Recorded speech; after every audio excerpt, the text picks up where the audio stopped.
E aí, galerinha do 7º ano, tudo bem, pessoal? Sou o professor Rafael Ramon, professor de matemática de vocês, e nós vamos iniciar nossa aula falando a respeito de reconhecimento de expressões algébricas.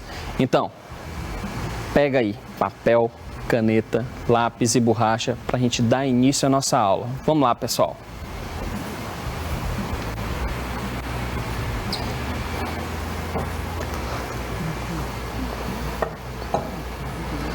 Bem, gente, o que é que a gente vai aprender nessa aula de hoje?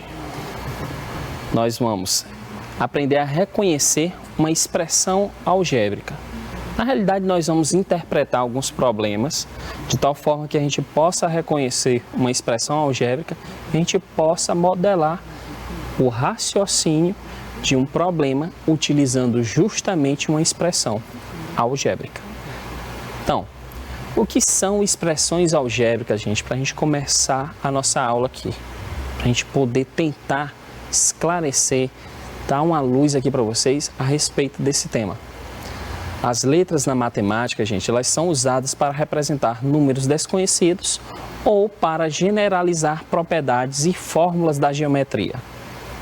As expressões que apresentam letras, além de operações e números, são denominadas de expressões algébricas e as letras são chamadas de variáveis.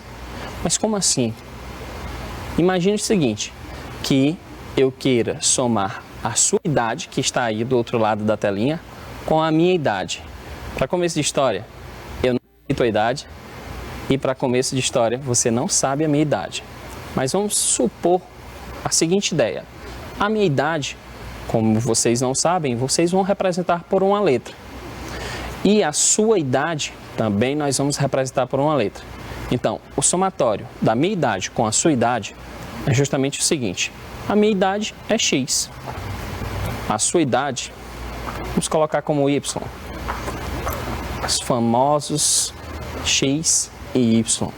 Então, o somatório da minha idade com a sua idade é X mais Y. Ah, pense em um número.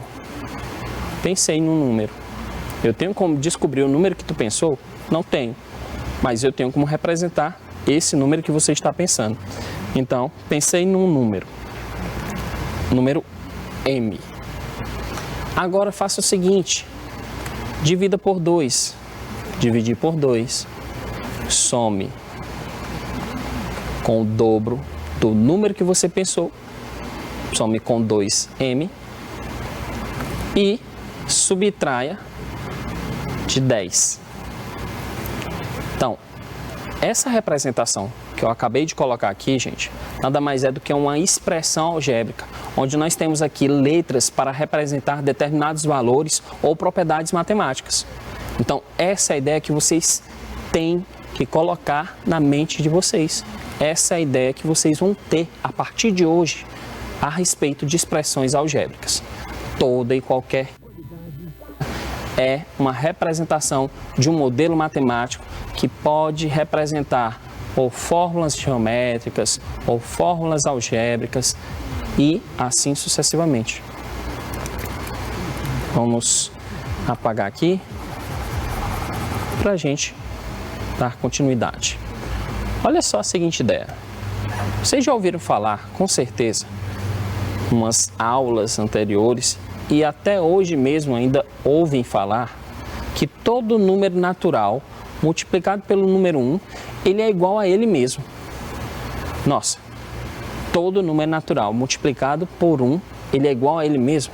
Mas como é que eu posso representar essa ideia? Isso aqui é uma propriedade matemática, gente. Então, na matemática, essa propriedade ela pode ser escrita e representada por quem? Por x multiplicado por 1, que é igual a x, onde esse x pode representar todo e qualquer número dos números reais.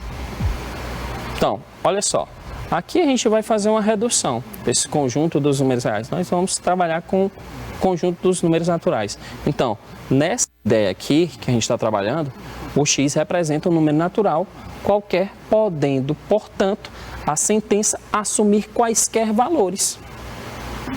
Deu para entender? Então, O que é que eu estou falando? Eu estou falando que se eu pego 7 e multiplico por 1, o resultado é 7.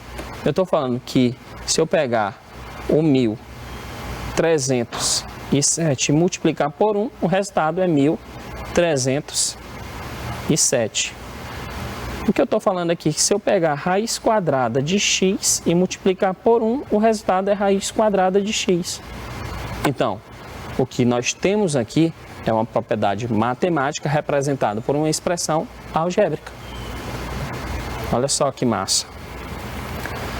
E aqui nós começamos o nosso aquecimento colocando alguns probleminhas para a gente poder entender melhor o que é uma expressão algébrica.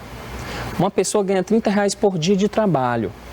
Para se efetuar o cálculo de quanto essa pessoa ganhará durante alguns dias de trabalho, é possível escrever a seguinte expressão algébrica. Qual é a expressão? Pergunto a vocês. Que expressão pode representar justamente o que uma pessoa vai ganhar durante alguns dias de trabalho, sabendo que ela ganha R$30 por dia? Ah, se uma pessoa... somente um dia, gente, ela vai ganhar quanto? R$30. Se essa pessoa trabalhar 2 dias, 30 mais 30, 60. Se essa pessoa trabalhar 3 dias, 30 mais 30 mais 30. 30 mais 30, 60. 60 mais 30, 90. Então, em 3 dias de trabalho, uma pessoa ganhará R$90. Mas, como é que eu consigo representar justamente o que essa pessoa pode ganhar por D dias de trabalho, ou X dias de trabalho, ou Z dias de trabalho? Eu posso representar a quantidade de por qualquer letra. Então vamos lá. Eu vou representar por 30 vezes X, onde X vai representar a quantidade de dias trabalhados por essa determinada pessoa.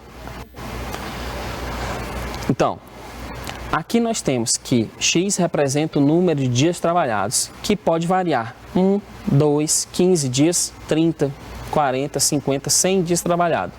Então, resolvendo então algumas sentenças do problema acima, nós vamos ter o quê? Se a pessoa trabalhar 3 dias, quanto será a remuneração dessa pessoa? Quanto essa pessoa vai receber? Olha só, basta você pegar 30, multiplicar por 3, que você tem um valor de R$90. Mas se essa pessoa trabalhar 15 dias, gente, fácil, né? Pegue o valor que ela recebe por dia, multiplique pela quantidade de dias, que você vai ter exatamente o valor que a pessoa receberá, que no caso aqui é 450. Olha só esse outro problema. Um alimento tem um custo de R$5 a unidade. Para se efetuar o cálculo de quanto custaria levar uma maior quantidade deste alimento, é possível escrever a seguinte expressão algébrica. 5 vezes X. 5 é o valor em reais desse determinado alimento. E X é a quantidade de alimentos que você pode comprar, que você vai comprar.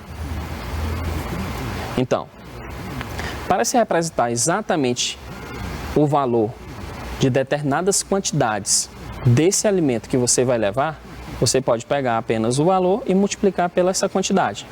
Então, vamos resolver algumas sentenças que nós vamos colocar aqui para vocês. Se for comprado 12 unidades desse alimento, quanto é que você vai pagar? Você pega 5, multiplica por 12, que você vai ter o valor que você vai pagar. 5 vezes 12, 60.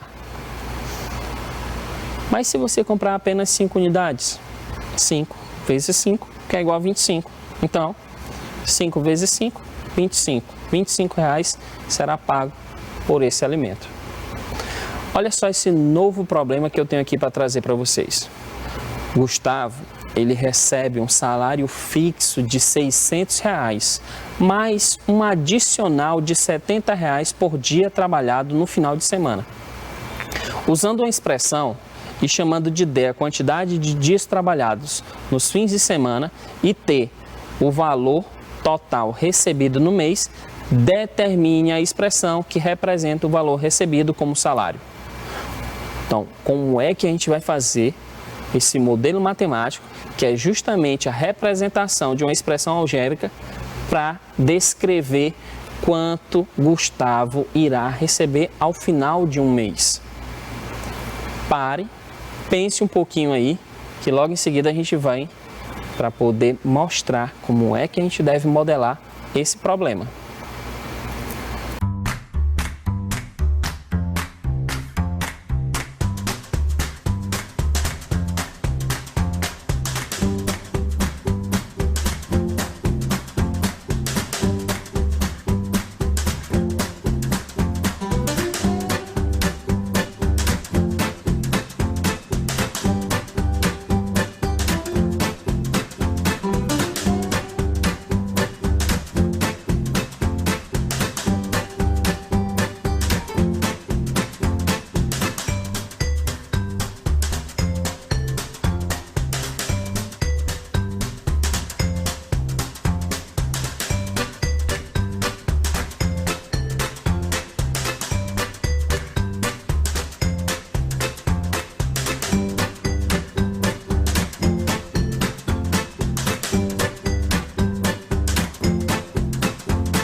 Então vamos lá, galera, vamos resolver esse nosso problema aqui para que a gente possa entender do que se trata, como é que a gente pode reconhecer uma expressão algébrica.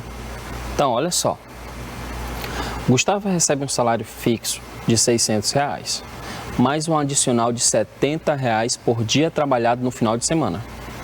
Usando uma expressão e chamando de D a quantidade de dias trabalhados nos fins de semana e T o valor total recebido no mês, determine a expressão que vai representar o valor recebido como salário.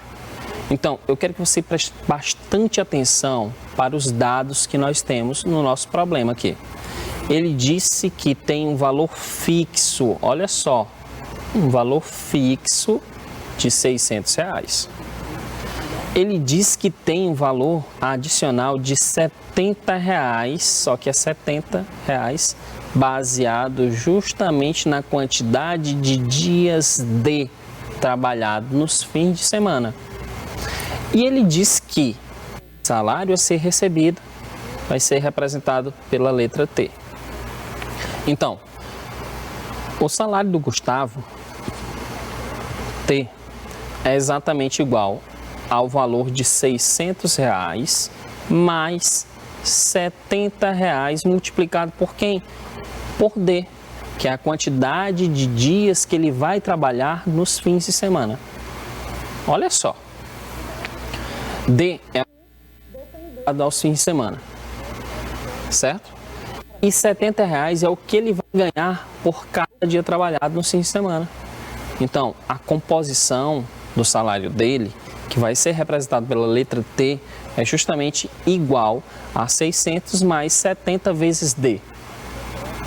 Aqui a gente tem claramente uma expressão algébrica, onde a representação de um valor fixo, 600, mais quem? 70 vezes D. Esse 70 é o valor que ele ganhará por cada dia trabalhado aos fins de semana. Esse D representa a quantidade de dias justamente trabalhado aos finais de semana. Então está aqui a expressão que vai representar o salário do Gustavo. Tranquilo? Ótimo, espero que vocês tenham entendido como é que a gente deve modelar e como é que a gente vai reconhecer que essa aqui é justamente a modelagem correta para esse problema. Vamos dar continuidade? Vamos para o nosso próximo problema. Em uma família com 4 integrantes, o primeiro consome 200 gramas de carne, o segundo 300. Bem, o consumo médio aqui, no caso, vai ser justamente o somatório desses valores dividido pelos 4 integrantes. Isso aqui é a representação de um determinado valor, que no caso é a média. Aqui não cabe para esse problema. Vamos dar continuidade aqui. E aqui sim é a nossa questão. Olha só, pessoal. A companhia de ônibus cobrará R$500 pelo aluguel do ônibus e mais R$10 por aluno. Se 30 alunos participarem da excursão, quanto será pago à companhia? A priori, o que é que eu quero que vocês façam? Eu quero primeiro que vocês representem quanto é que vai custar o aluguel desse ônibus. Isso, você tomando como base o valor de R$500 pelo ônibus, mais R$10 por aluno. Então, façamos o seguinte. O valor que será cobrado para a companhia de ônibus, né? O valor que a companhia de ônibus cobrará vai ser de R$500 mais R$10 pela quantidade de alunos. Vai ser R$10 por cada aluno. Se eu quiser alugar esse ônibus apenas para 2 alunos, então você vai pagar um valor fixo de R$500 mais R$10 por cada aluno. Então é 10 vezes 2. Então ficaria como? 10 vezes 2 caso esse ônibus fosse alugado apenas para 2 alunos. Se fosse para 4 alunos, ficaria como? 500 mais 10 vezes 4. Eu não sei qual é a quantidade de alunos, então como é que eu vou representar o valor a ser cobrado pela essa companhia de ônibus? Vai ser o seguinte, 500 mais R$10 vezes a quantidade de alunos que eu não sei. Então, eu vou colocar aqui como sendo X. E aí eu vou representar aqui, ó, X, quantidade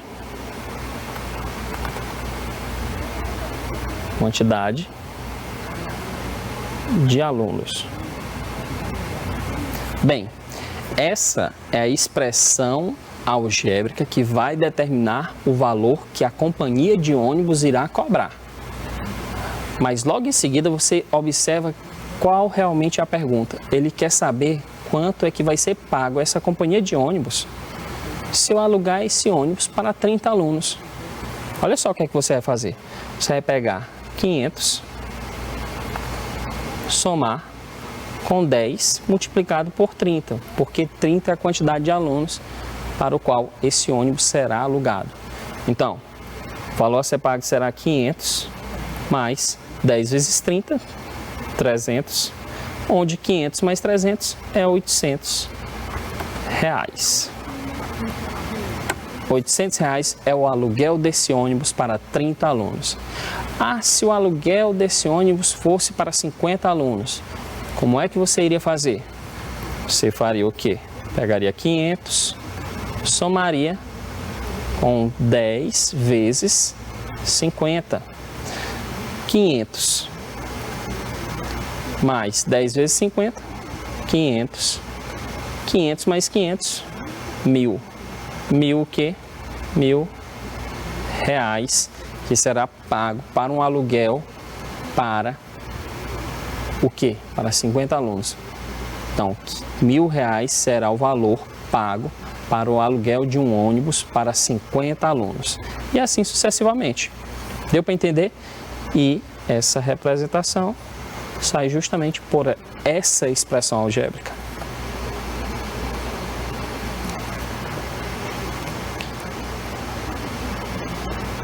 Vamos lá. Olha só nosso próximo problema. Anderson trabalha em uma agência de carros. Ele recebe mensalmente o valor fixo de R$ 800 reais, mais R$ 100 reais por carro que consegue vender. Mês passado, Anderson vendeu 5 carros. Qual foi o salário que Anderson recebeu, gente? Eu vou dar exatamente 3 minutinhos para vocês responderem esse problema. Logo em seguida a gente já vem para comentar ele e já passar para o próximo item que a gente tem que responder. Vamos lá?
Vamos lá, pessoal, voltando aqui para que a gente possa concluir esse problema. Olha só, Anderson trabalha em uma agência de carros e ele recebe mensalmente um salário fixo de R$ 800 reais mais R$ 100 reais por carro que ele consegue vender. Mês passado, o Anderson conseguiu vender 5 carros. Qual foi o salário que ele recebeu? Bem, o salário que o Anderson recebeu foi o salário de R$ 800 reais, que é o que ele recebe normalmente, mais R$ 100 reais multiplicado pela quantidade de carros que ele vendeu. Então, como ele vendeu 5 carros, ele vai receber R$ 100 reais por cada carro vendido. Então, 100 vezes 5, 500. 500 mais 800 vai dar quanto? Bora lá. 800 mais 500. Então, 800 mais 500, 1.300. Então, o salário do Anderson, justamente nesse mês em que ele vendeu 5 carros, foi justamente igual a R$ 1.300. Então, dando continuidade, que é que nós pedimos para o nosso próximo problema? Eu vou tirar bem aqui o 1.300, vou colocar aqui de lado, que é o salário que ele recebeu um salário de 1.300, e vamos responder nosso próximo item, que diz o quê? Como podemos generalizar esta situação? Escrevendo uma expressão que permita calcular o salário de Anderson para qualquer quantidade de carros vendidos, indicando o salário total por T e o número de carros vendidos por C. Então, olha só como é que vai ficar. Então, o salário total é T. Então, a composição do salário dele é esse valor fixo de R$800 mais o quê? R$100 por carro vendido. O carro vendido aqui vai ser indicado por C. Então, é 100 vezes C. Então, essa é a representação algébrica que vai representar o salário do Anderson. Tudo bem? Isso para qualquer que seja a quantidade de carros vendidos durante o mês.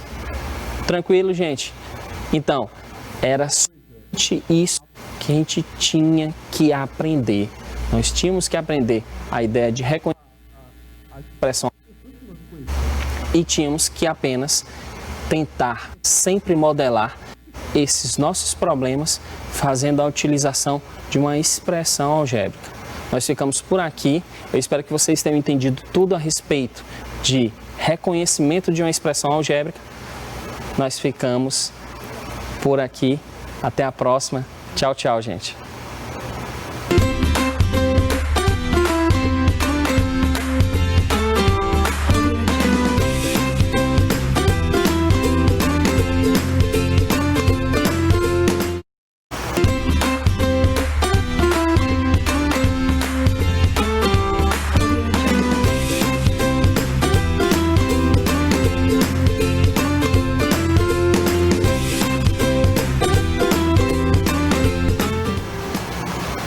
Fala, galerinha do 7º ano, tudo bem com vocês, gente? Professor Rafael Ramon na área, falando mais uma vez de matemática para vocês. Nessa aula, nós iremos justamente abordar todo o conteúdo visto durante a semana. Isso através da resolução de algumas questões. Então, vamos lá, prepara todo o teu material aí, caderno, lápis, caneta, borracha, que a gente vai iniciar nossa aula. Vem comigo!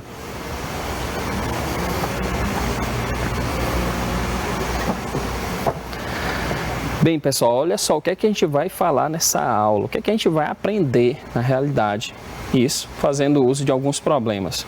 Nós vamos aprender a resolver problemas que possam envolver operações com números inteiros.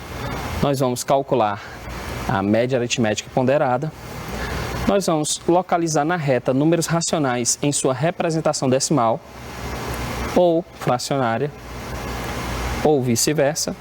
Nós vamos localizar na reta numérica um número racional representado na sua forma de fração e vamos reconhecer uma expressão algébrica.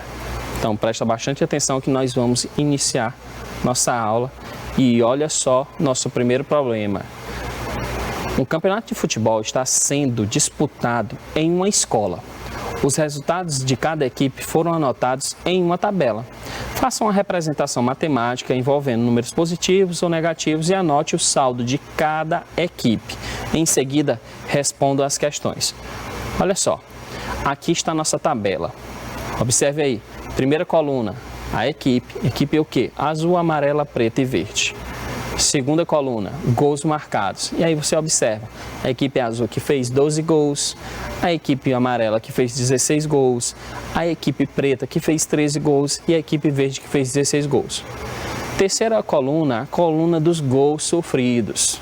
E aí você consegue observar aí que a equipe azul sofreu 15 gols, a equipe amarela sofreu 12 gols, a equipe preta, ela sofreu 14 gols e a equipe verde sofreu 16 gols.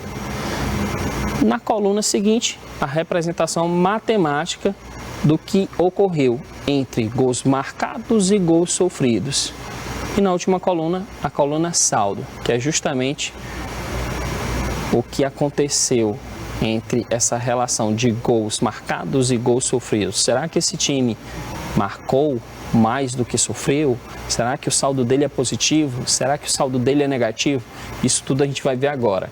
Então, preste sua atenção que eu vou iniciar esse problema, mas o restante a gente vai observar que a gente vai fazendo aí, vai fazendo um bate-bola aqui, vocês vão fazendo umas, eu vou fazendo outras. Então vamos lá. Vamos representar justamente essa relação aí de gols marcados e gols sofridos da equipe azul.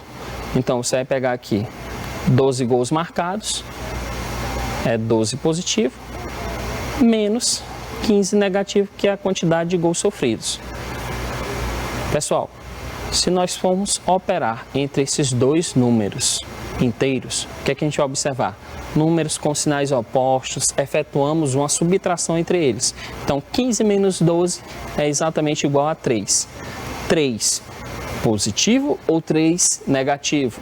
Isso quem manda é o número que tiver maior valor absoluto. No caso, é 15 ou é 12? É 15. 15 está com sinal negativo. Então, pá, sinal negativo aqui. Então, o saldo é de menos 3. Ou seja, ele mais sofreu gols do que fez. Vamos para o nosso próximo, para a nossa próxima linha, nossa próxima equipe, a equipe amarela. Nós temos 16 gols marcados, ou seja, 16 positivo, e 12 gols sofridos, então menos 12. Realizando a operação entre esses dois números inteiros, mais 16 menos 12, eu vou fazer o quê? Faço a subtração entre esses números, 16 menos 12 vai dar 4. E aí eu vou colocar aqui, mas eu preciso do sinal desse 4. O sinal desse 4 será positivo ou será negativo, gente? E aí, vai ser o quê? Positivo. Por quê? Porque eu vou conservar o sinal do número de maior valor absoluto. Valor absoluto aqui, maior 16. Então, mais 4. Então, significa que esse time aqui mais fez gols do que sofreu. Próxima equipe, a equipe preta. Você vai ter o quê? 13 gols marcados, então mais 13. Menos 14 gols sofridos. E aqui a gente efetua a subtração. 14 menos 13, 1. Um que? Positivo ou um negativo? Um negativo. Certo? Maior número com valor absoluto aqui é o 14. Então, leva o sinal do 14. Menos 1, então. E aqui, no caso, a equipe verde, ela fez 16 gols, marcou 16 gols e sofreu 16 gols. Então, mais 16 com menos 16 aqui se anula tudo, então o resultado é igual a 0. Então, se a gente fosse exatamente manter uma ordem aí, quem seria o primeiro time? O primeiro time seria a equipe amarela, depois seria a equipe preta, depois seria o quê? Nada disso, tá errado, professor. Primeiro seria a equipe amarela, depois seria a equipe verde, depois seria a equipe preta e depois a equipe azul em último lugar. Vamos lá, vamos observar o que é que pede essa questão. Letra A. Se o saldo de gols fosse um dos critérios para determinar as vencedoras, quais seriam a primeira, a segunda e a terceira colocadas? Então, vamos lá. Primeira colocada, olha lá para o saldo. Saldo 4, 4 positivo. Primeira colocada, amarela. Vamos lá. Vamos botar aqui, amarela. Primeira colocada. Tá aqui, primeira. Pronto. Vamos voltar. Segunda colocada. Depois da amarela, quem é a segunda colocada? É a verde. Saldo 0. Então, segunda colocada. Vamos colocar aqui, verde. E a terceira colocada? Terceira colocada, a equipe preta. Então, vamos lá, equipe preta. Então tá aí. Primeiro colocado, segundo colocado, terceiro colocado. Item B. Quantos gols, no mínimo, a equipe que ficou em último lugar deveria marcar para superar a que ficou em primeiro lugar? Nossa, como é que a gente vai ter que fazer aqui? Olha só, vamos pegar o saldo da primeira colocada, que no caso é a equipe amarela, e vamos pegar o saldo da última colocada, que é menos o quê? 3. Então, qual é a quantidade de gols que a equipe azul deveria ter feito para poder superar justamente a equipe amarela? Então, a gente vai pegar o seguinte, olha só, vou responder aqui no canto. Cadê? Pronto, vou responder aqui. Bem, a equipe azul, ela sofreu 15 gols. O resultado tem que ser maior que 4. Então tem que ser resultado igual a 5. Maior que 4 igual a 5. Então eu tenho que observar qual foi a quantidade de gols marcados. Então, x menos 15 tem que ser igual a 5. Então, olha só. Quantidade de gols que deve ser marcado vai ser justamente o quê? Você deixa o x aqui, manda o menos 15 para o outro membro, você vai ter o quê? 5 mais 15, onde x terá que ser igual a 20. Então, a quantidade de gols marcados que a equipe azul deveria fazer para superar a equipe amarela seria exatamente uma quantidade de 20 gols, certo? Então, tranquilo, vamos para o nosso próximo problema. Olha só o nosso próximo problema. Renan foi até o banco para retirar um extrato bancário de suas movimentações financeiras. Sua conta permite que ele utilize um valor maior do que tem depositado. Assim, Renato fica com um saldo negativo em sua conta e o banco cobra juros até que ele consiga depositar o valor. No extrato, todos os depósitos, retiradas e contas a pagar ficam registradas. Ao chegar em sua casa, ele derramou café sobre alguns valores que ficaram ilegíveis. Veja, a gente tem que imaginar que os valores que ficaram ilegíveis foram os valores que estão abertos aqui, ó. Olha só, eu tenho esse valor aqui aberto, esse outro, até chegar o saldo final. Então, vamos lá. O que é que você deve fazer? Você deve pegar lá o saldo inicial, que é de quanto? Que é de R$200, e aí no dia 13/10/2017 ele faz uma retirada de 180. Então, como é que vai ficar essa representação aqui? Eu vou pegar justamente, olha só, vou passar aqui uma barra, vou pegar 200, que era o saldo inicial, e vou retirar 180. Quando eu pego 200 menos 180, o resultado é igual a 20. Então, 20 positivo. Aí logo em seguida, ele diz o seguinte, no dia 14/10/2017, ele faz o pagamento da energia elétrica no valor de R$174. Então, desses R$20 que ele sobrou, ele vai fazer o pagamento de R$174, ou seja, ele vai ter que entrar no dinheiro do banco. Então, ele vai pedir emprestado para poder completar e fazer o pagamento dessa conta. E aí deu o quê? Deu R$154 negativo. Está aqui o resultado já. Logo em seguida, ele faz o pagamento de uma conta telefônica no valor de R$119. Então, é menos 154 menos 119. Gente, eu estou trabalhando com dois números negativos. O que eu faço? Eu vou conservar o sinal vai ser negativo, olha só, sinal negativo, e aí eu efetuo uma soma entre esses valores. Então, vou armar aqui um cantinho, 154, mais quem? 119, número abaixo de número, certo? Vamos alinhar aqui de acordo com as casas decimais. Então, 4 mais 9 dá justamente igual a 13, fica 3 vai 1. 1 mais 5, 6, mais 1, 7. Pronto, 7. E 1 mais 1, 2. Então, 273. 273 negativo. Esse é o valor que ele obtém na conta dele após ele pagar a conta telefônica. Então, menos R$273.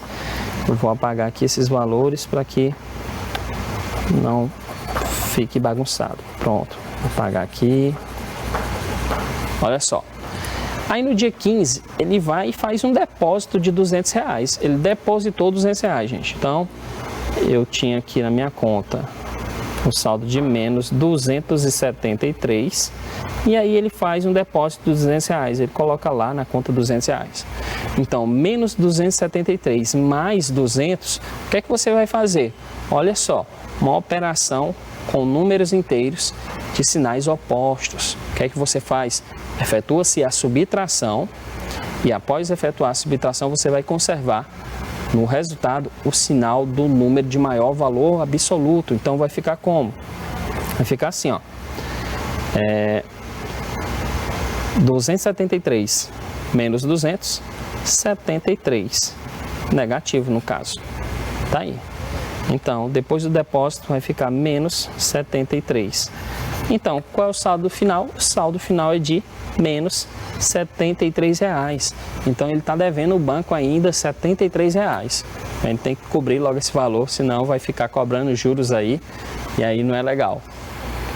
Vamos dar continuidade, vamos pular para o nosso próximo problema. Olha só, a partir dessas informações, responda. Qual era o seu saldo no dia 16/10/2017? Vamos analisar aí. 16/10/2017, menos R$73. Tá aí, é isso que nós devemos colocar, menos R$73. Vamos voltar aqui para analisar a próxima questão, letra B. Caso o seu saldo seja negativo, qual seria o valor mínimo necessário a ser depositado por Renato para pagar a dívida com o banco antes que o banco comece a cobrar juros? Então, o valor que deve ser depositado é o valor de R$73 para que não possa cobrar juros. Então, ele tem que colocar R$73. Então, aqui já é o nosso próximo problema. Olha só. Calcule os valores do saldo diário e registre na coluna representação. Em seguida, preencha os valores na coluna saldo e encontre o saldo final. Então vamos lá, saldo inicial, representação aí, o primeiro é R$220. E aí no dia 5/8/2017 ele faz uma retirada de R$200. Então como é que a gente vai representar? Eu tinha 220, retirei R$200, então menos 200. Então 220 menos 200 dá exatamente igual a 20. 20 positivo, gente. Certo? 20 positivo. No dia 6/8/2017, ele paga um boleto no valor de R$230. Se ele pagou um boleto no valor de R$230, então é 20 positivo menos 230. Que foi justamente o que ele efetuou como pagamento. Então, 20 positivo menos 230 dá menos quanto? 210. Menos 210, já está negativo a conta dele. Aí logo em seguida ele faz o pagamento de energia no valor de R$120. Então é menos R$200, menos R$210, menos R$120. 210 negativo com 120 negativo, sinais iguais você soma. Soma 210 com 120 dá quanto? Dá R$330. 330. Só que é positivo ou negativo? Negativo, porque sinais iguais você conserva o sinal e soma os números. No dia 8/8/2017, ele vai efetuar um depósito de R$350. Então, eu tenho na minha conta menos 330 e aí eu acrescento na minha conta R$350. Eu depositei lá 350. O que é que vai acontecer agora? Números inteiros com sinais opostos, eu faço a subtração e conservo o sinal do maior número. Então, vai ficar o quê? 350 menos 330, 20. 20 o quê? Positivo. Então, saldo final da conta, mais 20. Beleza? Ficou entendido? Tudo bem. Então, copia ligeirinho aí para a gente já dar continuidade à nossa revisão aqui dos conteúdos da semana e passarmos para o nosso próximo problema. Olha só. Próximo problema. Já é uma ideia aqui de média aritmética, olha só. As temperaturas máximas na cidade de Teresina foram mensuradas e anotadas durante uma semana do mês de junho, conforme a lista que está aí. Domingo, 28 graus, segunda-feira, 30 graus, terça-feira, 29 graus, quarta-feira, 31 graus, quinta-feira, 32 graus, sexta-feira, 33 graus Celsius, sábado, 34. Vamos determinar a temperatura máxima média dessa semana. Como é que a gente vai fazer para determinar a temperatura máxima dessa semana? A gente vai fazer o seguinte, temperatura máxima média. Nós vamos pegar todos os valores que nós temos aqui, nós vamos somar e dividir pela quantidade de valores que nós temos aqui representados. Então, que a média da temperatura vai ser igual ao quê?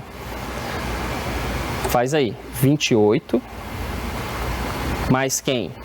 Mais 30, mais quem? Mais 29,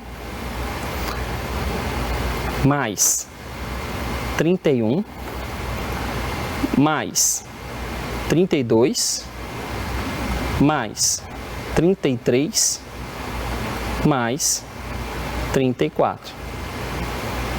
Olha só, 1, 2, 3, 4, 5, 6, 7 termos aqui. Nós temos 7 valores.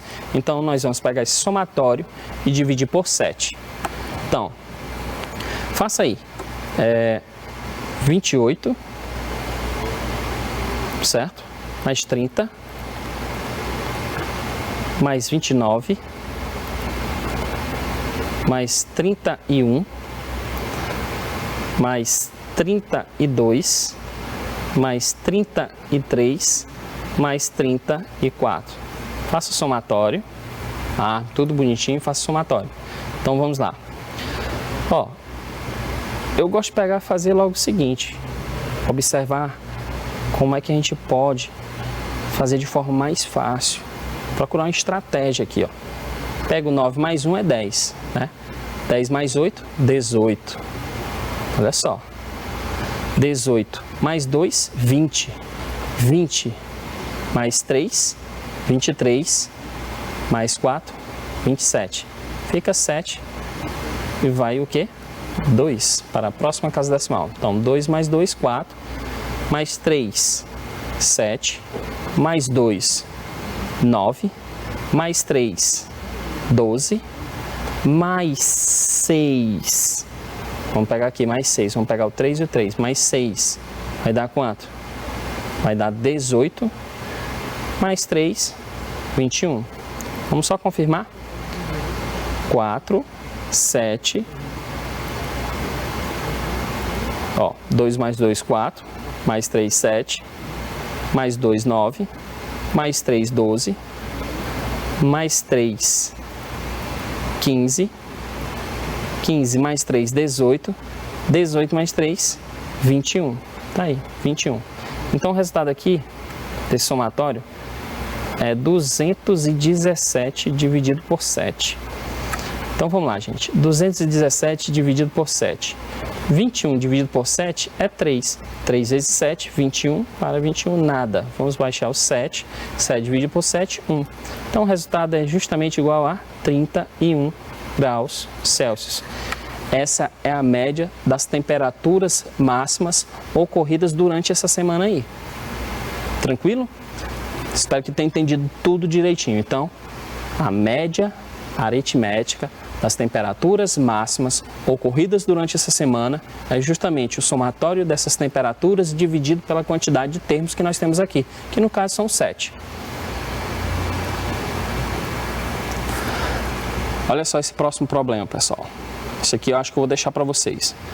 Durante a pandemia do coronavírus em 2020, foi declarado que o isolamento social é a melhor alternativa para retardar a propagação da doença. Sendo assim, a empresa de energia informou que não faria mais medições do consumo e que o valor da conta nesse período seria calculado pela média do valor pago pelas últimas 6 faturas. Carla é uma pessoa bastante precavida e, para não ter uma surpresa com a chegada das contas, ela resolveu antecipar-se, calculando a média dos 6 meses anteriores para prever qual será o valor da próxima fatura. Sabendo que os valores das 6 últimas faturas são esses, olha só. Primeira fatura, R$ 150. Segunda fatura, R$ 120,50. Terceira fatura, R$ 151,25. Quarta fatura, R$ 163,15. Quinta fatura, R$ 142,10. E a sexta, R$ 130. O que é que eu quero? Qual será o valor pago por ela na sua próxima conta? Bem, está bem claro o nosso problema, né? A gente precisa calcular a média aritmética das 6 últimas faturas de energia da Carla. Então, agora um tempinho para vocês, uns 3 minutinhos, vocês resolvem esse problema e a gente vem em seguida para discutir ele.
E aí, galerinha, conseguiram resolver o problema? Vamos voltar aqui para que a gente possa, pelo menos, esboçar o raciocínio para que vocês possam concluir a ideia da resolução desse problema. Olha só, a ideia aqui é que a gente calcule a média aritmética das 6 últimas faturas. Então, o que é que a gente vai fazer? Vamos fazer o seguinte, vamos calcular a média dos 6 últimos valores. Então, como é que a gente vai fazer? Vamos pegar o valor de R$ 150 da primeira fatura, mais 120,50, mais 151,25, mais 163,15, mais 142,10, mais 130. Então, o somatório desses valores você deverá dividir por 6. Ao efetuar essa divisão, nós vamos ter justamente o valor que a Carla vai pagar na sua próxima fatura. Então, pessoal, a gente encerra por aqui nossa aula. Eu espero que vocês tenham aprendido tudo que foi visto durante essa semana. E a gente encerra por aqui. Nos despedimos de vocês. Até a próxima. Tchau, tchau, pessoal.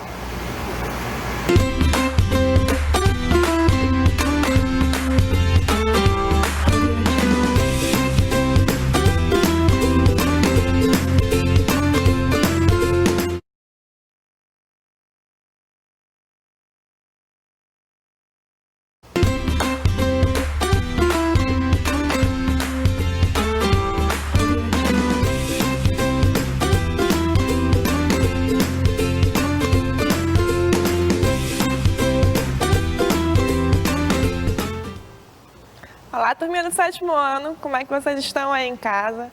Estamos aqui iniciando um novo ano, né, que também vai ser de muito aprendizado. Sem mais delongas, vamos logo saber o que a gente vai estudar aqui hoje. Vamos lá? Olha só, aqui na aula de hoje, a gente vai fazer uma revisão de tudo que a gente aprendeu durante toda essa semana aqui. Você está com a memória boa, lembra direitinho o que a gente viu? Vamos ver aqui. O nosso gênero, o gênero que a gente estudou essa semana foi esse gênero, o gênero anúncio publicitário. Você lembra que ele é um gênero bastante semelhante com outro que a gente viu antes do recesso. Procura aí na memória qual é esse gênero? É isso aí, é o gênero propaganda. Vimos a diferença entre eles dois, semelhante, mas tem uma diferença importante, tá lembrando, né? Além disso, nós vimos aqui essas 3 habilidades. Primeira habilidade aqui, quando a gente aprendeu a associar, né, os elementos gráficos de um texto do anúncio publicitário com o texto verbal. Depois, a gente aprendeu a inferir o sentido de uma palavra ali dentro do texto, adivinhar o sentido dessa palavra. Por último, a última competência que a gente viu foi essa aqui. A gente aprendeu um pouquinho sobre concordância verbal. Vamos ver aqui, revisar tudo isso que a gente viu durante toda essa semana, certo? Vamos relembrar as características do anúncio publicitário. Vimos a diferença entre ele e a propaganda, não é isso? A propaganda ela vai trazer mais uma ideia, a propaganda ela é mais educativa, por exemplo, como a gente viu antes do recesso. Propaganda sobre o trânsito, conscientização no trânsito, para doação de sangue. Tudo isso aí são campanhas, são ideias, não é? Mais educativas. Agora aqui no anúncio publicitário não. No anúncio publicitário tem um elemento bastante diferente. É o quê? Sempre vai ter um produto. Esse produto, ele vai querer ser vendido para você, consumidor. Olha aqui as características do anúncio publicitário. O que é? Linguagem atrativa, criativa, persuasiva, não é isso? Apelativa. Existe a presença de 2 tipos de texto, o texto verbal e o texto não verbal, não é isso? A gente tem a presença de palavras, frases e temos a presença também de quê? De imagens. Outra característica aqui do anúncio publicitário. E por último, a gente percebe também aqui, outra característica importante, são o uso dos verbos. Os verbos estão sempre nesse comando imperativo. Preste atenção aqui na nossa imagem. Tem assim, refresco maratá, prove dessa fruta, o sabor da fruta dentro do saquinho. Olha aí, onde é que tem um verbo aqui? A gente tem o verbo provar, não é isso? Olha aí o verbo provar no imperativo. Prove dessa fruta, justamente nessa linguagem mais persuasiva para você comprar esse produto. Vamos para frente? Fazer uma questão para ver se você entendeu bem essa diferença entre anúncio publicitário e propaganda. A gente tem aqui, né, uma imagem. O que tem ali? Horta de elite, se não fosse hortifruti, pede para sair. Você já está fazendo alguma associação a outra coisa que você já viu? Espero que sim. Mas vamos ler aqui o enunciado da primeira questão para a gente poder responder. Lê comigo, tem assim. Ao lado, temos uma campanha da Hortifruti, uma rede varejista, né, de hortifruti granjeiros.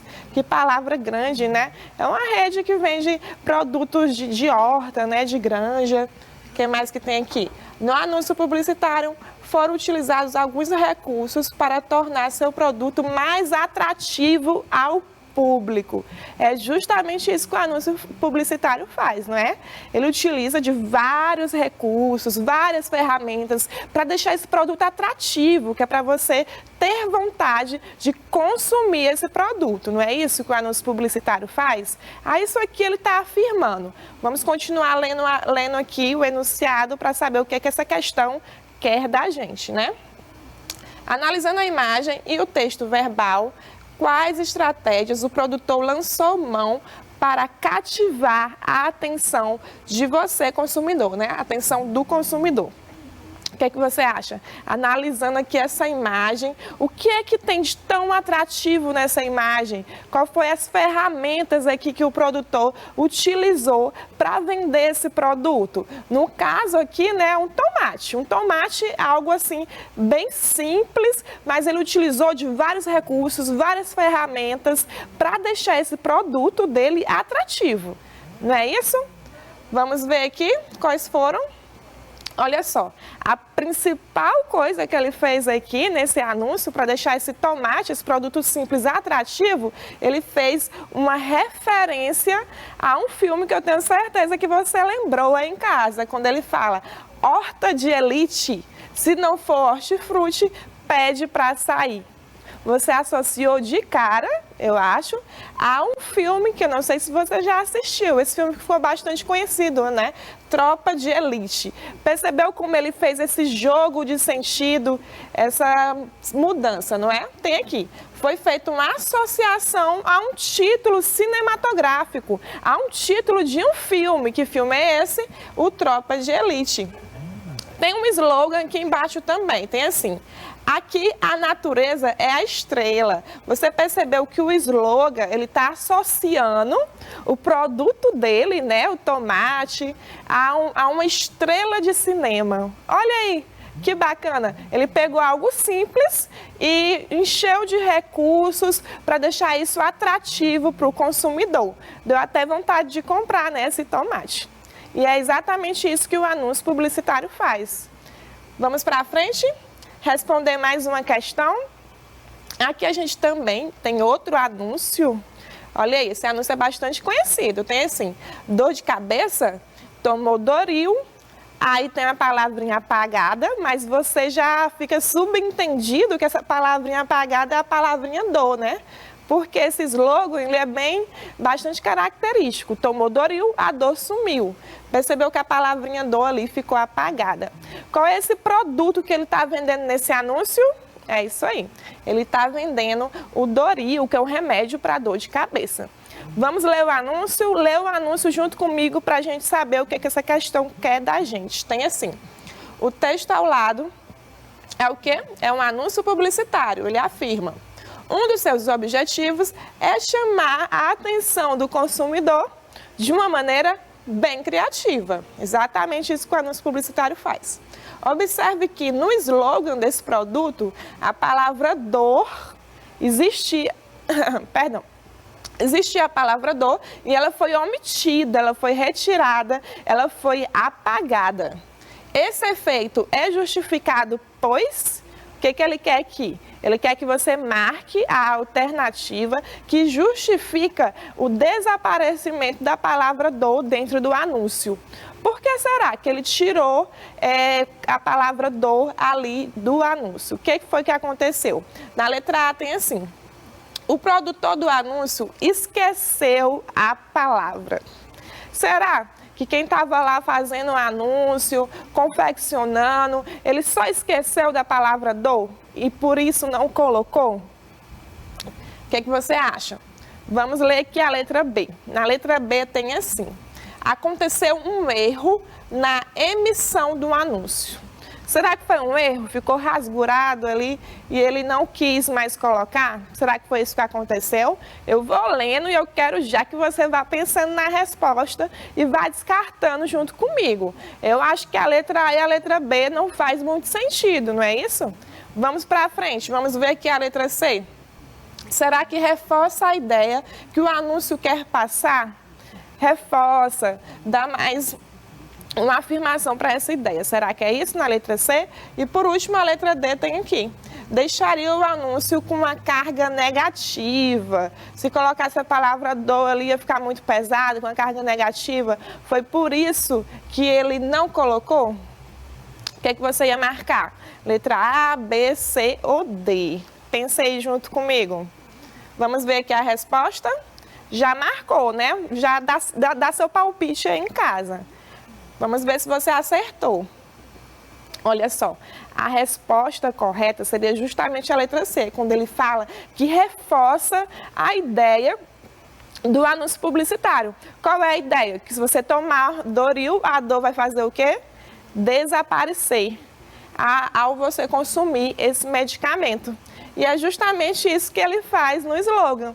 A gente já sabe qual é a palavra ali que está apagada e por isso ele brinca com isso. Ele pega a palavra dor e apaga, ele tira. Assim como se você tomasse o remédio, a dor também iria sair.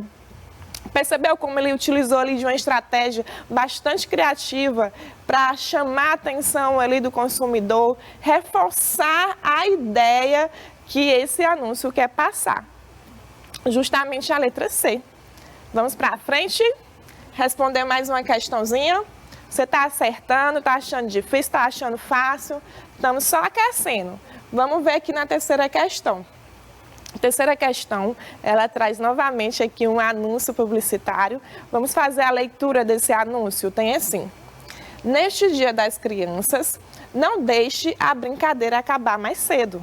Aí tem ali a imagem, né, o texto não verbal, são brinquedos, carrinhos de brinquedos movidos a pilha, não é isso? Quando você vai ler o anúncio publicitário, você tem que observar tudo, não é?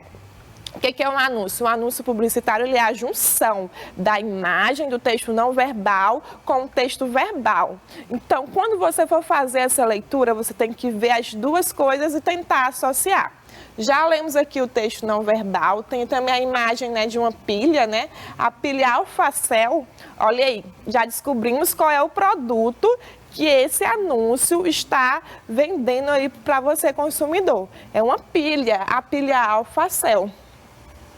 E embaixo tem um slogan: muito mais pilha. Olha aí, você já conseguiu associar o texto com a imagem? Quando ele fala nesse Dia das Crianças, não deixe a brincadeira acabar mais cedo. Vá associando, que a questão é justamente sobre essa associação. Lê comigo o enunciado. No enunciado tem assim: o texto publicitário deixa algumas ideias subentendidas. O que é deixar subentendido? É deixar para o leitor, para o consumidor, esses espaços em brancos para você preencher. Essas ideias subentendidas. Para o leitor efetuar as devidas associações. Através dos recursos verbais e também dos recursos não verbais, é possível inferir o motivo pelo qual a brincadeira poderia acabar mais cedo? Ele pergunta: por que essa brincadeira aqui poderia acabar mais cedo? O que vocês acham? O que está acontecendo? Qual é a solução que ele dá para isso também? Eu acho que você já sabe. Vamos ver aqui. Ele coloca que a brincadeira aqui no caso, ela poderia terminar mais cedo caso o que acontecesse com os brinquedos movidos a pilha, se esse brinquedo que está movido a pilha, a pilha dele acabasse, ficasse fraca, a brincadeira aí poderia acabar mais cedo. E percebe que ele dá um problema e em seguida ele dá a solução para esse problema. Qual é a solução para essa brincadeira não terminar tão cedo assim? É justamente o produto que ele quer vender, que é a pilha Alfacel. De acordo com ele, de acordo com o anunciante, né, tem uma durabilidade maior. Olha aqui a resposta. A brincadeira das crianças com seus brinquedos movidos aqui a pilha poderia ser interrompida caso a bateria acabasse de forma precoce. Baseado nessa informação, é apresentado um produto como a solução desse problema. Que produto é esse? A pilha Alfacel. Olha aí como ele apresentou direitinho esse produto e dá até vontade de você comprar essa pilha, né? Vamos para frente? Outro elemento que a gente viu aí durante essa semana foi a questão da concordância verbal. O que foi que a gente aprendeu? Nós vimos que o verbo, dentro de uma frase, não é, de uma oração, ele concorda com quem? Com o sujeito dessa oração. Então, eu quero só que você lembre sempre disso, que o verbo, quem manda ali no verbo é o sujeito. O verbo, ele vai concordar com o sujeito, certo? A gente tem aqui um anúncio publicitário, um anúncio da Havaianas, tem assim, ó, lê comigo. Você andou muito para encontrar seu verdadeiro amor. Não é hora de agradecer seus pés por isso? Olha aí, A Havaiana sempre com anúncios bastante criativos, né? Quando ele fala assim, você andou muito. Primeiramente, a gente vai descobrir aí quem é o sujeito. Você lembra que para a gente descobrir o sujeito, é só perguntar para o meu verbo. Quem foi que andou muito? Você. Então, você aqui, no caso, já é o meu sujeito. O que foi que a gente acabou de ver sobre concordância verbal? Que o verbo concorda com quem? Com o meu sujeito. Então, se eu tenho um sujeito na segunda pessoa do singular, o meu verbo vai ficar obrigatoriamente em quê? Na segunda pessoa do singular. Percebeu? Andou, você andou. Temos aí o sujeito concordando com o verbo em pessoa e em número. Pessoa, primeira, segunda e terceira, e o número singular e plural. Ótimo, né? Vamos ver se você conseguiu captar essa mensagem nas questões que seguem. Olha aqui, na quarta questão tem assim. Sobre concordância verbal, esse tema que a gente acabou de ver, de revisar, analisando o texto Bombril, os produtos que evoluíram com as mulheres. Podemos identificar o que a questão traz aqui? A questão traz um anúncio publicitário, não é isso? Qual é o produto que esse anúncio está querendo vender aí para o consumidor? É isso aí, a linha Bombril. E ela traz essa frase, Bombril, os produtos que evoluíram com as mulheres. O que a gente pode identificar aqui nessa oração? Como ele vai falar de concordância verbal, é sempre interessante a gente já identificar aqui o verbo. Cadê o verbo? O verbo evoluir. Vamos ler com atenção, letra A, B, C e D, para ver o que ele está falando, se é verdadeiro, se é falso, o que a gente pode concluir a partir dessa afirmativa que está aí no meu anúncio. Na letra A tem assim, existe um erro de concordância verbal. Será que o verbo aí não está concordando com o sujeito? Tem um erro aí? Você conseguiu identificar algum erro? Se sim, já é essa que você vai marcar. Se não, vamos observar mais na frente. Na letra B tem assim, a concordância verbal foi feita com o sujeito mulheres. Será que foi isso que aconteceu? Que o sujeito dessa oração é mulheres e a concordância verbal foi feita com ele? Você lembra, né? Que para achar o sujeito é só perguntar para o meu verbo. Eu tenho assim, Bombril, os produtos que evoluíram com as mulheres. Quem foi que evoluiu com as mulheres? Os produtos, né? Então, aqui no caso, já não está tão certa, já está errada. Porque ele fala que o sujeito é mulheres e o verbo concorda com mulheres. E a gente já viu que esse não é o sujeito. Já vamos descartando o que a gente acha que é errado. A letra A está errada, a letra B também. Só pode ser a C ou a D. Vamos descobrir juntos qual é? Na letra C tem assim, o verbo evoluíram concorda com o sujeito da oração os produtos. Ele diz que existe o verbo, esse verbo concorda com o sujeito, isso aí a gente viu que é verdade, né? E que ele continua afirmando que o sujeito dessa oração aqui é os produtos, ficando na terceira pessoa do plural, assim como o seu sujeito. Me parece certo. Foi exatamente o que a gente acabou de ver. Como é que a gente faz para identificar o sujeito? Pergunta para o verbo.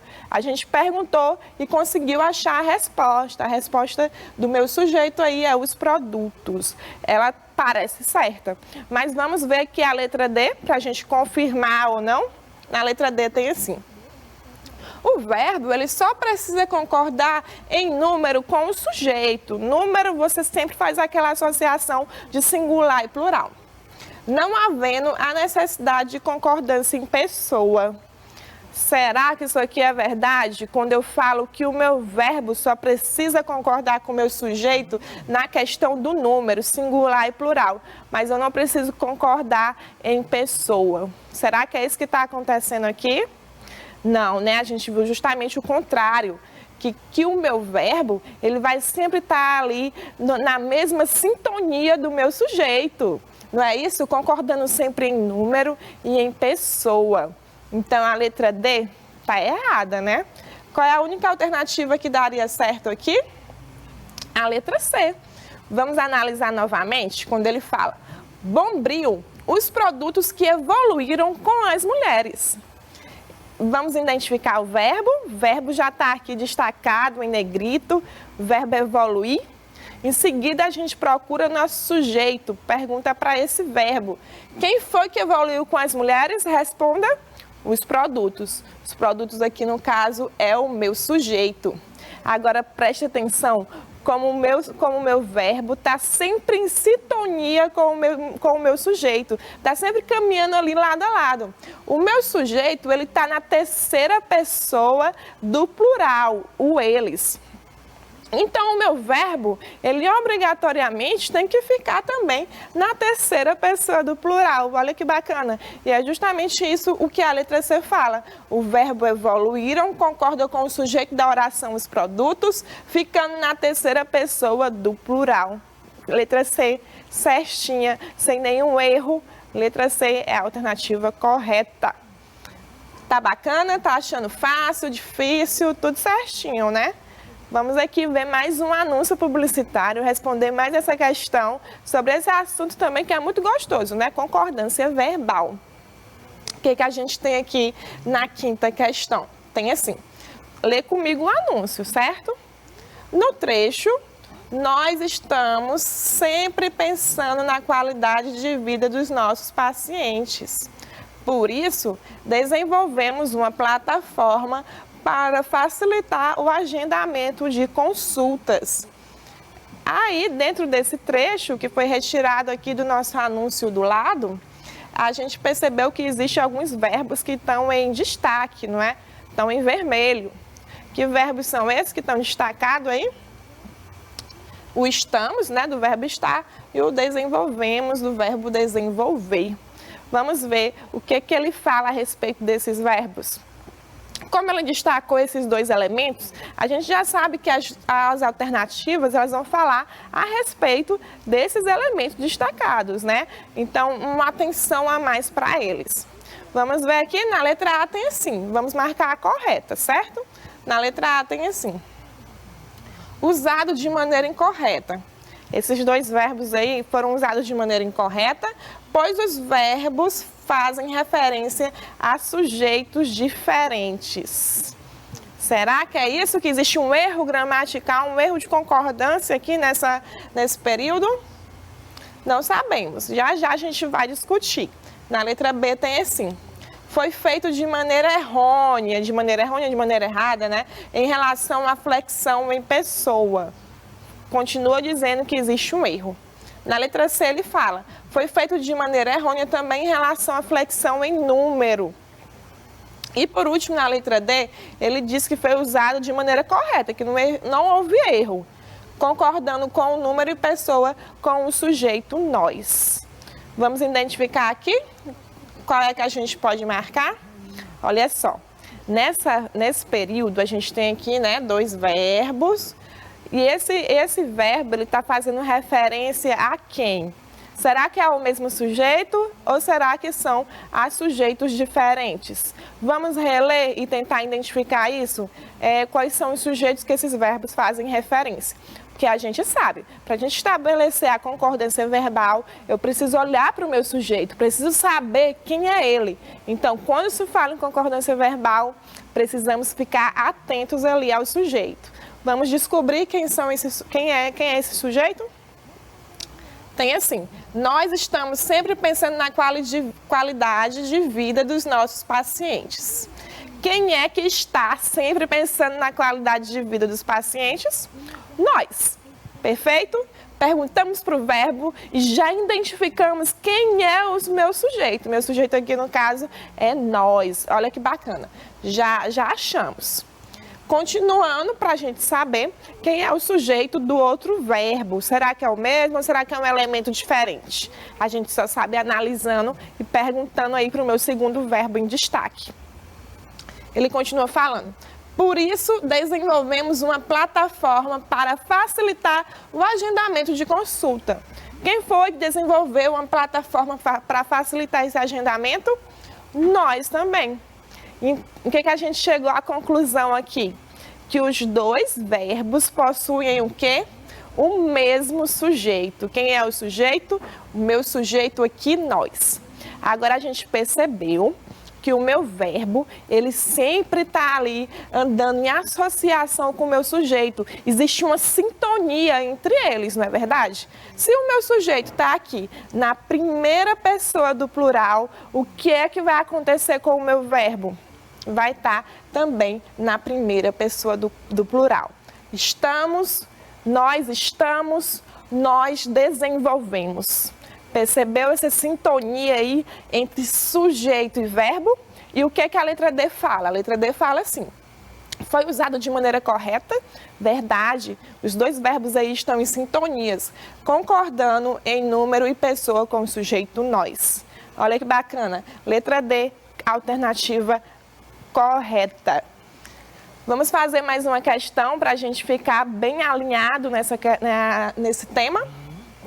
Na sexta questão, a gente tem também aqui um anúncio publicitário. Está vendendo aí um produto ou um serviço. Vamos identificar o que esse anúncio traz. Tem assim: vendem-se casas e terrenos parcelados. Olha aí, é um serviço, né? Esse serviço imobiliário.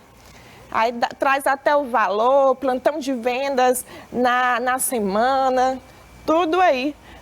No nosso anúncio, traz uma imagem também bastante chamativa. Vamos ver o que a questão traz para a gente? Tem assim: em relação à concordância verbal, julguem a afirmação abaixo sobre o trecho: vendem-se casas e terrenos parcelados. O que a questão traz? Ela traz uma afirmação e quer saber se essa afirmação é certa ou errada, para você julgar. Tem assim: o emprego do verbo, ele foi usado de maneira incorreta, pois deveria encontrar-se na terceira pessoa do singular. E aí, o que você acha? Vamos analisar juntos para descobrir se essa afirmação está errada ou está correta. Vamos ver. A gente tem aqui o verbo, né? Meu verbo vender. E a gente sabe que tem uma regrinha bastante interessante quando a gente junta esse verbo vender, que é um verbo transitivo direto, não é? Quando traz o pronome sim. Ele vai concordar sempre com o meu sujeito. Foi o que a gente aprendeu, não é isso? Que o meu sujeito, ele está ali sempre em sintonia com o meu verbo. Os dois, eles estão em sintonia e trabalhando juntos, né? E nesse caso, está tudo correto. O verbo vender, ele vai concordar com o meu sujeito composto, né? Que são dois elementos, o elemento casa e o elemento terreno. Nesse caso, está tudo certinho. Então, quando ele fala que a alternativa está errada, ele cometeu um equívoco, né? Na verdade, está tudo certinho. Foi justamente o que a gente estudou, não foi isso? Que o meu verbo está ali em sintonia com o meu sujeito. E finalizamos já a aula de hoje. Olha que bacana. O que foi que a gente viu na aula de hoje? Fizemos uma revisão de todos esses conteúdos que a gente aprendeu durante toda essa semana. Foi bem bacana, né? Agora, se você tiver alguma dúvida, converse com seu professor, pegue seu caderno de anotação, revise e até a próxima aula.